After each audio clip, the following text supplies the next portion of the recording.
Bonjour, alors aujourd'hui dans cette vidéo nous allons parler d'un système d'alarme domestique sans fil. Alors en fait c'est un système d'alarme que l'on peut mettre dans toutes les maisons. Il est sans fil, c'est-à-dire que c'est quand même assez facile à poser et on peut être sécurisé à moindre coût. Alors la première question, il fallait me remplir la chaîne d'information et la chaîne d'énergie. Bien sûr en me disant quelle était la chaîne d'information et la chaîne d'énergie. Pour ce faire, donc il y avait un petit document ressources avec un visuel et surtout le nom des éléments. Donc il fallait prendre ces éléments-là et le mettre dans la chaîne. Alors, en éléments, j'ai une sirène, détecteur de mouvement, détecteur d'ouverture, unité centrale de gestion, une télécommande de mise en marche, module de transmission téléphonique, batterie, fil électrique et adaptateur secteur. Voilà. Donc avec tout ça, il fallait se débrouiller pour le mettre dans la chaîne d'information et la chaîne d'énergie. Alors je vais poser ma tablette pour prendre mon petit tableau. Donc, j'ai recréé ici ma chaîne d'information et la chaîne d'énergie qui était dans votre cours. Alors, acquérir, traiter, communiquer, moi je mets à chaque fois 3 blocs. Là il n'y en avait qu'un, pourquoi? Parce qu'il n'y a qu'un seul élément qui sert à traiter et communiquer. Et bien à votre avis quoi? Une information, on acquiert une information, on la traite l'information, et on va la communiquer ensuite à la chaîne d'énergie, ou même à l'utilisateur par exemple. Donc, ici, nous avons ici la chaîne d'information.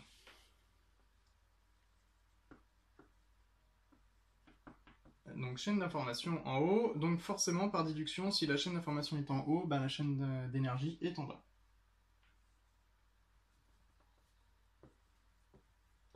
Voilà. Alors ensuite, on va essayer de chercher parmi les éléments où les mettre. On va les prendre un par un et on va savoir où les mettre. Alors, la sirène. Alors la sirène, hein, c'est pas la sirène que l'on trouve dans les milieux aquatiques ou dans les contes. Non, non, là c'est la sirène qui va faire du bruit, qui va faire du son. Donc là, cette fois-ci, elle intervient dans le système d'alarme lorsqu'il y a une intrusion, lorsque tout a été détecté, tout a été traité. Donc en fait, il va se trouver vraiment à la fin de cette chaîne-là. Il va servir à convertir. Alors convertir quoi? Un signal électrique en un signal sonore. Donc ici, notre sirène. Ensuite, il y avait détecteur de mouvement, et je vais faire le 3 aussi, détecteur d'ouverture. Là-dessus, détecteur, ça sert à acquérir une information. Donc là, les deux détecteurs sont là. Détecteur, je mets un S, donc mouvement et ouverture.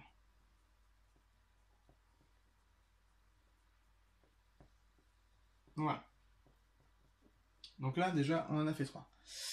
Ensuite, unité centrale de gestion. Il va gérer quoi, cette petite unité centrale?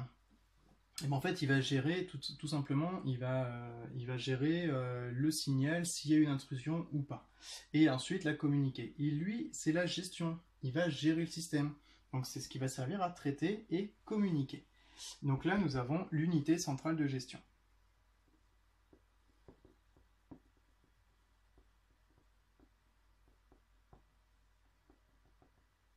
Unité centrale de gestion dans traiter et communiquer. Ensuite, la télécommande de mise en fonctionnement. La télécommande, en fait, c'est comme un détecteur. Donc ici, on va rajouter la télécommande. Ok? Voilà. La télécommande vient dans acquérir l'information. Parce que, en fait, cette fois-ci, c'est pas directement la personne qui va l'utiliser, c'est directement qui va la couper ou qui va l'allumer. Ensuite, nous avons un module de transmission téléphonique. Waouh, module de transmission téléphonique. Et bien ce module-là, à votre avis, il va servir à quoi? Hein? Lorsqu'on regarde directement sur le schéma qui était là, en fait, il intervient en sortie avec à côté de la sirène. Ah, sirène. En fait, module de transmission téléphonique, déjà transmission, c'est le verbe d'action, c'est transmettre. En fait, il va tout simplement vous envoyer, il y aura une notification sur votre téléphone comme quoi il y a une intrusion que peut-être qu'on est en train de vous voler votre nouvelle console de jeu, par exemple. Donc là, c'est dans convertir, transmettre, donc c'est le module de transmission téléphonique. Dans convertir et transmettre. De toute façon, du moment où il y a le mot transmission, transmettre, nous sommes dans le vrai. Ensuite, les batteries. Alors, les batteries, elles servent à t'alimenter. Là, le petit... là, c'est pas un 4, c'est ni le signe d'Harry Potter. En fait, c'est pour dire que c'est l'électricité. Donc, la batterie va être là.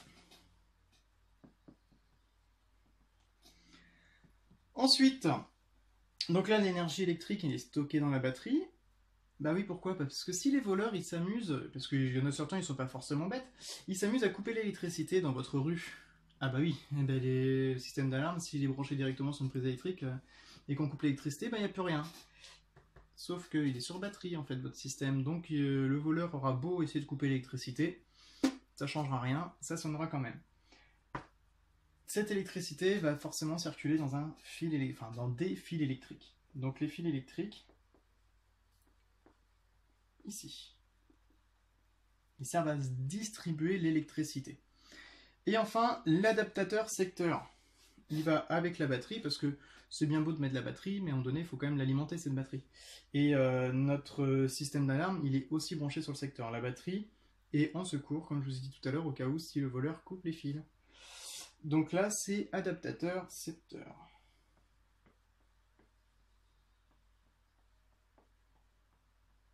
Voilà. Alors là, je vais vous montrer Je vais vous remontrer le tableau. Acquérir les détecteurs, la télécommande. Traiter, communiquer, donc là nous sommes sur l'unité centrale de gestion. Ensuite on passe ici dans alimenter, pardon. Nous avons les batteries, l'adaptateur, donc là nous sommes bien sur la chaîne d'énergie. Ensuite qu'est-ce qui va distribuer l'électricité? Donc là ça va être les fils électriques.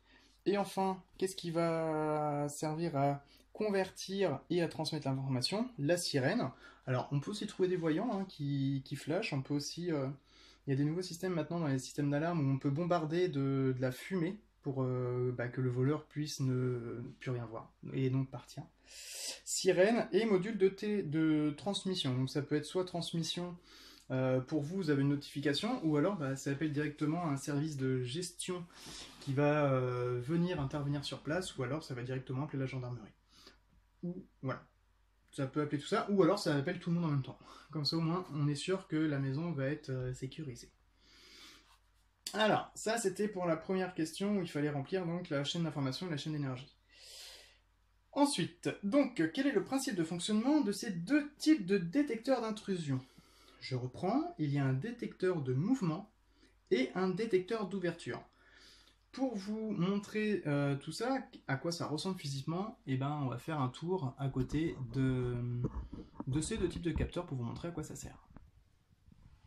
Alors là, je vais vous montrer donc dans le couloir de chez moi, parce que j'ai un système de dispositif d'alarme. Donc vous voyez ici un détecteur de mouvement. Donc lorsque j'active en fait tout là-haut là, par là. Et donc en fait tout simplement lorsque j'active le système d'alarme, si quelqu'un passe par une des chambres, ou en tout cas bouge au niveau du couloir, ça va le flasher, ça va faire sonner l'alarme et en même temps ça va le prendre en photo.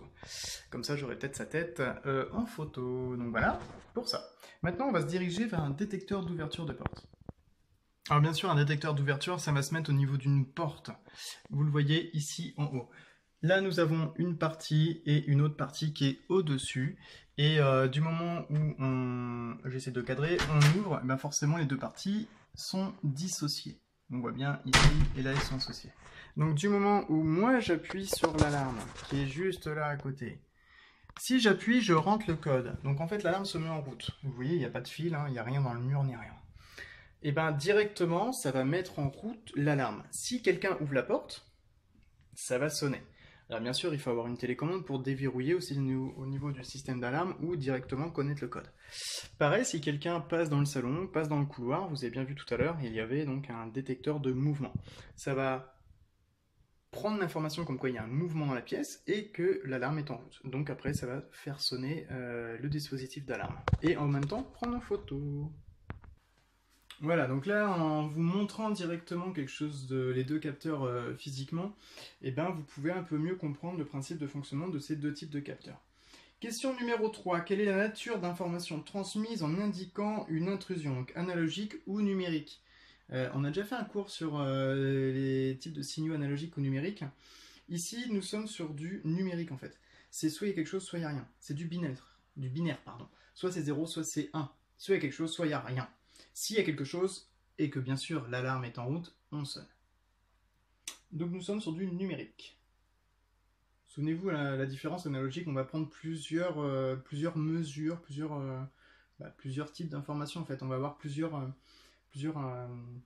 impacts. Alors on va pas s'amuser à prendre en compte la température de l'intrus et ainsi de suite. Hein. Ensuite, question numéro 4. Indiquez comment est transmise une information jusqu'à l'unité centrale de gestion. Je vous ai montré tout à l'heure qu'il n'y avait pas de fil entre mes capteurs et mon unité centrale de gestion. Et c'est bien marqué aussi dans l'énoncé comme quoi c'est une unité centrale sans fil. Alors en fait, comment elle est transmise cette information? C'est marqué, elle est transmise. Où est-ce que c'est marqué, monsieur? C'est directement écrit dans les petits textes. C'est transmis par onde radio. Voilà. Donc les capteurs transmettent par onde radio. Et bien directement au système de gestion. Et voilà. Et enfin, d'après le schéma de principe de déclenchement de l'alarme, expliquez dans quelles conditions elle se déclenche. Oh là là là là. Alors là, vous allez me dire, monsieur, j'ai pas compris la question. Alors, vous allez voir, c'est tout simple. Alors ça va faire moche, on va dire, sur ma photo, mais on va vite comprendre, sur la vidéo, mais on va vite comprendre. Ici, vous avez la porte. Là, vous avez, par exemple, les fenêtres. D'accord? Alors, ici, vous avez marche-arrêt du système d'alarme. Donc, et là, vous avez la sonnerie. On va faire dans le sens inverse. Donc, pour que ça puisse sonner, on va étudier les différentes portes logiques que l'on a là. Ici, nous avons le « et ». Ah, c'est-à-dire qu'il y a « et », c'est-à-dire qu'il faut valider les deux conditions. D'une, qu'on est allumé, et de deux, qu'il y ait une des deux, tout au moins, au niveau des intrusions, la porte ouverte ou la fenêtre, ou alors un mouvement dans une pièce. Et bien sûr, il faut que le système d'alarme soit activé dans tous les cas. Donc, ça sonne lorsque, d'une, c'est activé, le système d'alarme, et que, au minimum, il y ait soit la porte, soit une fenêtre, ou soit, bien sûr, là c'est pas marqué, mais l'intrusion dans une pièce. Si nous avons ces deux, parce qu'on voit bien qu'il y a deux traits là, hein, d'accord? S'il y a ces deux conditions, alors ça va sonner. S'il y a une intrusion, si on a ouvert la porte, si quelqu'un bouge dans la maison, mais que l'on n'a pas allumé l'alarme, et ben comme c'est un « et », c'est « et quelque chose », donc il faut au moins deux conditions minimum, et ben ça va pas fonctionner. Mais si bien sûr on allume et qu'il y a ces deux détections là, ça sonne, voilà. J'en ai fini pour cet exercice, j'espère que ça vous a plu, j'ai vérifié en même temps, c'est pour ça que j'ai pris un peu de temps. J'espère que ça vous a plu et je vous dis à une prochaine.